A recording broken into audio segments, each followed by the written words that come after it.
humanos intergalácticos. Hoy aquí en el noticiero de Me Pica un Dedo les vamos a mostrar un reportaje sobre los riesgos de la desinformación y las noticias falsas. Adelante, Jonas. Buenas tardes, estamos acá presentándoles un reportaje sobre los riesgos que podrían haber con la desinformación y las noticias falsas dentro del público. Estamos con la tía Linda. Ya. Tía, ¿cómo pueden las noticias falsas influir en la opinión pública durante un proceso electoral? Las noticias falsas dan de mucho de qué hablar porque personas nos informamos de algo, pero al final no ocurre nada de lo que dicen. Prometen, pero al final no llegamos a nada. ¿Me podría comentar algún caso que usted sepa donde algún político o alguna persona de alto poder hizo alguna noticia falsa o desinformación donde llevó al pueblo a tomar una mala decisión? Como el presidente actual que tenemos, prometió que iba a ayudar a las personas, que iba a hacer los retiros, que mucha gente quizás necesitaba ese dinero, no solamente para gastárselo en tonterías, sino que pagar cuentas, salud y cosas así. Y al final cuando salió el presidente se olvidó de todo eso que nos prometió.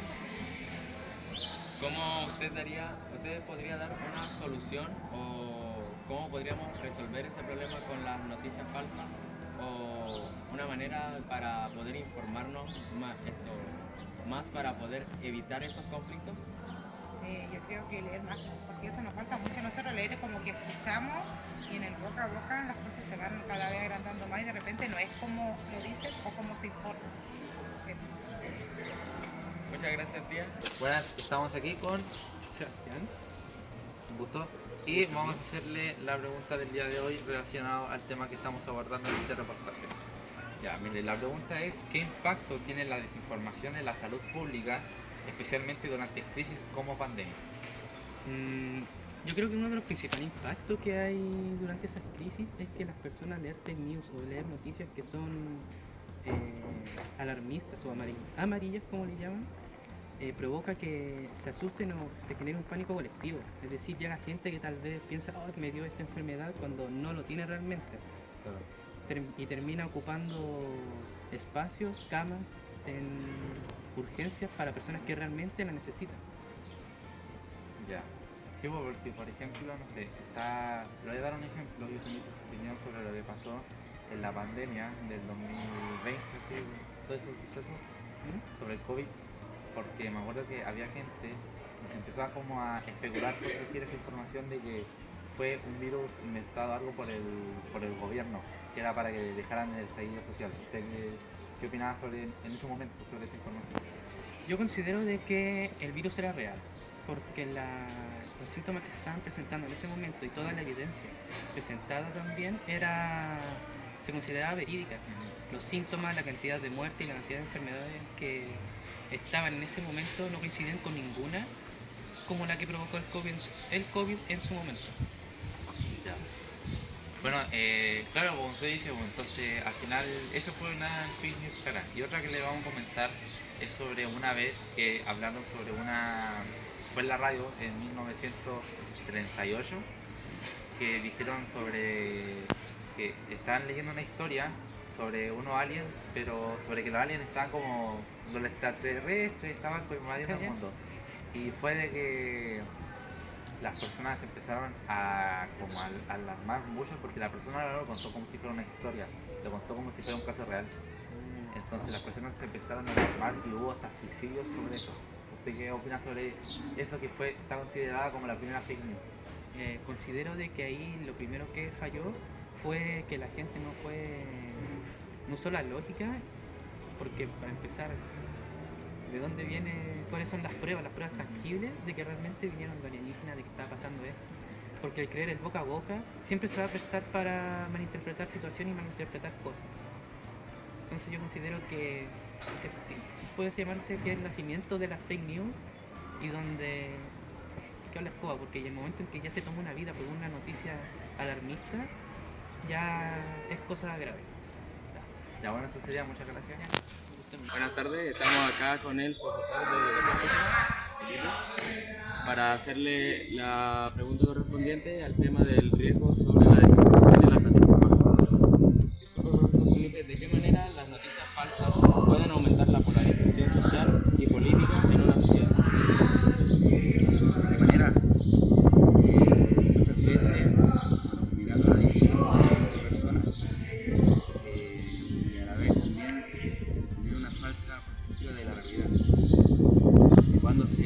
empiece a pensar que cierto sentido político es el que corresponde.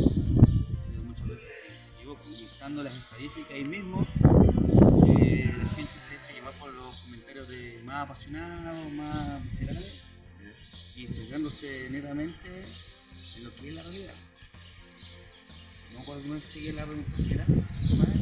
Esto también cómo podría aumentar la polarización social. Eso, generando que se aumente las falsas noticias. La mayoría de las personas tiene una vaga cultura de informarse, de leer, y bueno, y la baja comprensión lectora también, dejándose llevar muchas veces de lo que dicen las demás personas, siendo que no es así.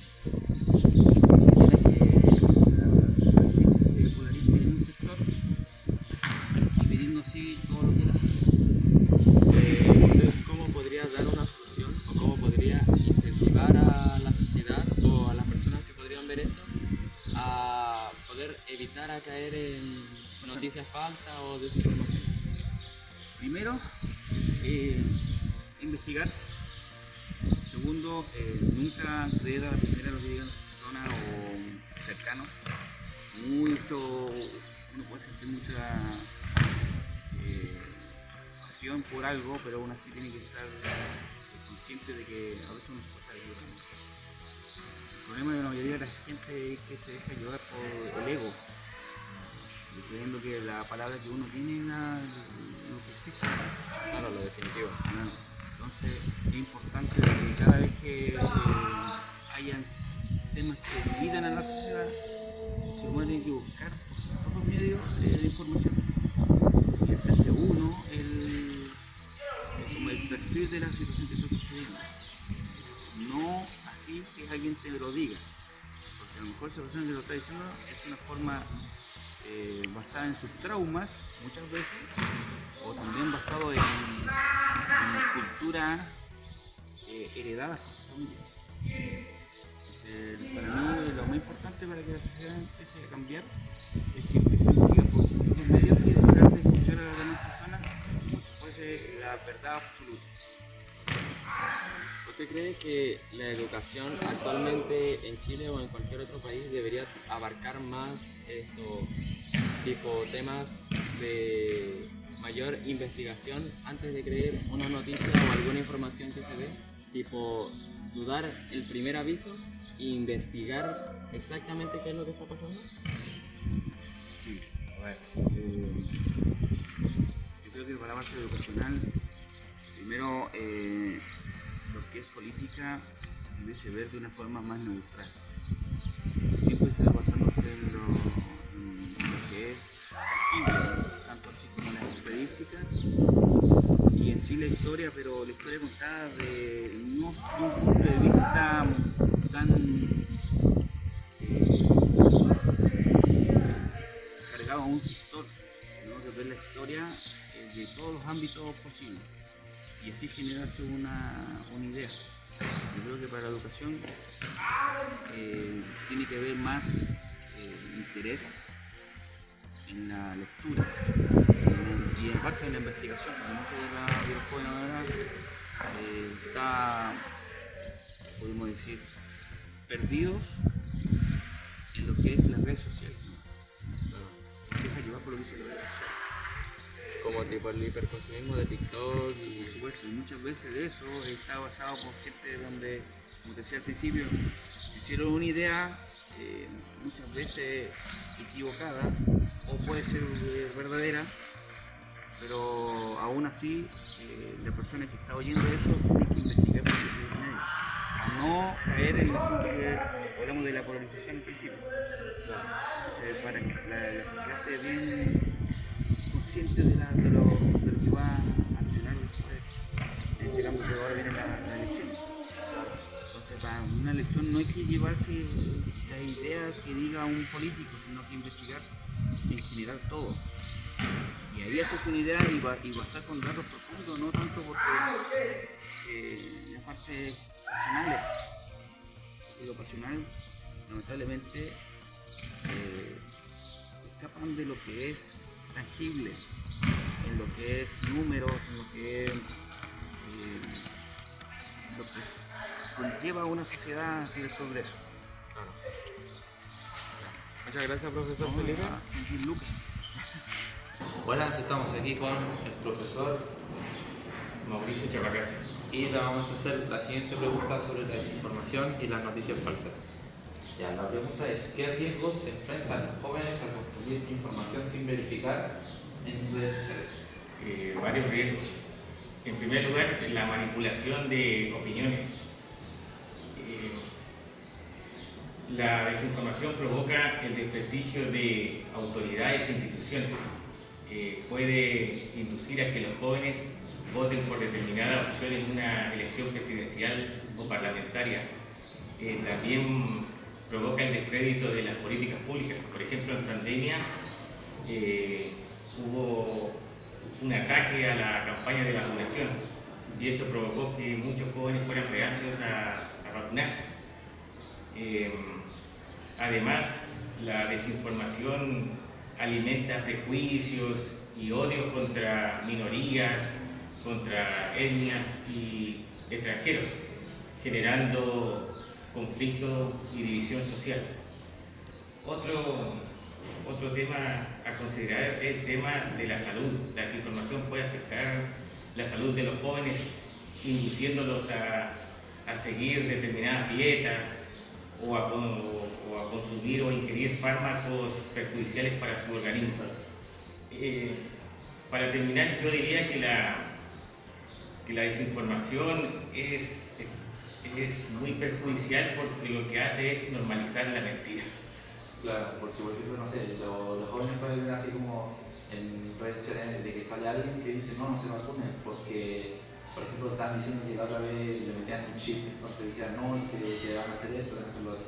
Entonces usted cree que la desinformación a través de las redes sociales es como un tiempo más, como es mucho más fuerte que cualquier otra cosa porque actualmente los jóvenes se pueden creer todo lo que ven en redes sociales. Claro, eso implica un peligro, igual por ejemplo el tema de determinadas dietas. Entonces hay no sé, alguien que le sugiere, no sé, pues un influencer o un tiktoker que le sugiere determinada dieta, pero si no hay una supervisión de un médico, de un nutricionista, eso puede ser extremadamente grave. Por lo otro también tomar medicamentos, fármacos sin supervisión. Y además también yo diría principalmente el tema del desprestigio asociado a la autoridad, a las políticas públicas, a la manipulación de las elecciones, a crear ciertos estereotipos o prejuicios. Yo diría que eso es extremadamente grave. Estamos acá con Daniel Espíndola. Daniel. ¿Cómo usted cree que puede afectar la desinformación en la confianza de los ciudadanos? Bueno, la verdad es que la desinformación y las fake news en realidad son un grave problema para el desarrollo de una sociedad comprometida con el bienestar de todos sus integrantes, porque puede ocasionar distintos tipos de alarmas o puede hacer creer a los ciudadanos algunas situaciones que no son, que tienen una intencionalidad de fondo.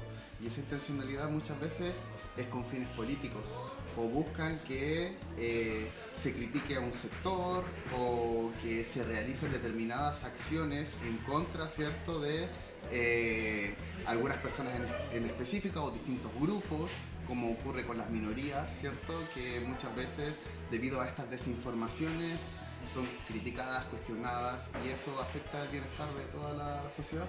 Por lo tanto, yo creo que la desinformación es un grave problema y impacta de lleno en cómo nos relacionamos entre las personas. Claro, y más que todo si es una historia falsa y ya que volver a tener confianza ellos no la van a tener, y si hacen una historia que es en serio un problema muy grande y tienen que como evacuar, ellos ya no le van a creer y puede que sea un problema y pueden morir más personas. Exacto, exacto. Podría generar justamente lo que dice usted, que después nadie crea nada. Y eso va a ocasionar también un caos. Y la idea es que nosotros también tengamos una sociedad que funcione bajo un orden y que ese orden también sea justo, que no beneficie a ningún sector en particular. Como ejemplo, podría decir que actualmente hay muchos mitos y desinformación con respecto a la migración también, a las personas que vienen de afuera, que se consideran por unos sectores como personas que van a impactar de manera negativa en nuestra sociedad chilena, pero nos hemos dado cuenta que la llegada de personas de otros lugares en realidad no ha permitido desarrollar una riqueza cultural, nos ha permitido tener mayor natalidad y cubrir también algunos puestos de trabajo y actividades de todo tipo que nuestra población chilena nos daba abasto. Entonces, desde mi punto de vista, ahí también hay una desinformación. Se cree que la migración es negativa, pero en realidad también puede ser muy positiva en distintos aspectos de la vida. Claro, y la gente intenta como escapar de su país para algo mejor, pero de tanta desinformación que le dan, uno puede ocasionar como una locura, ir y que le salga mal. Por ejemplo, puede que no se necesiten visa, porque, o sea, varios países dicen, no necesitamos visa, usted puede venir, pero cuando van allá les empiezan a cobrar el pasaporte, la visa, empieza a ser un gran problema, y claro, uno ya se esperanzó en ir y como que no tiene como devolverse, cosas así, entonces igual está mal. Por lo mismo, nosotros también tenemos una responsabilidad, y esa responsabilidad es nosotros también informarnos. Pero no solamente por una fuente, sino también buscar varias fuentes y a partir de esa revisión de esa información, buscar nuestra propia verdad. Y de esa manera también desarrollamos el pensamiento crítico y otro tipo de habilidades que son fundamentales para no caer en la manipulación. ¿Qué se podría aportar? XD de esos chavales sí que son graciosos. Eso fue el reportaje de Me Pica un Dedo el noticiero. Nos vemos la próxima semana. Adiós XD.